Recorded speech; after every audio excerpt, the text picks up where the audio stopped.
Lutter contre la pauvreté et les inégalités dans les programmes de développement pour l'après-2015, c'est le thème au centre de la 10e conférence économique africaine dont les travaux ont été lancés ce lundi 2 octobre à Kinshasa par le président du Sénat, Léon Kingo-Addondo, qui représentait les chefs de l'État Joseph Kabila. Aujourd'hui, on s'accorde à reconnaître que l'Afrique a, au cours de la dernière décennie, enregistré des progrès significatifs et remarquable sur le plan économique.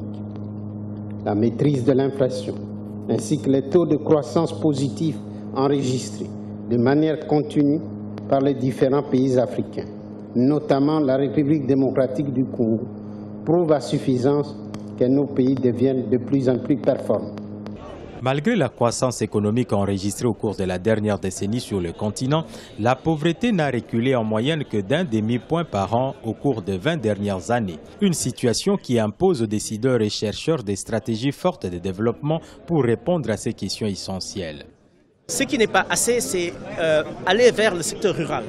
Et c'est pourquoi, en tout cas, nous, au niveau du PNUD, nous avons ce qu'on appelle les finances inclusives, où on développe un peu l'entrepreneuriat rural. C'est dans ce sens-là qu'il faut aller et donner toutes les opportunités et tous les potentiels au monde rural qui regroupe 60% de la population active.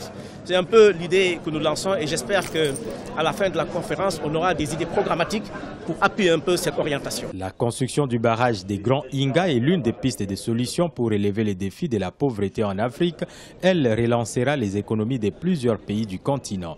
Ce projet occupera une place de choix dans les discussions lors de cette conférence, affirment les organisateurs. La 10e édition de la conférence économique de l'Afrique est organisée par le Fonds des Nations Unies pour le développement, la Banque africaine de développement et le gouvernement de la République démocratique du Congo.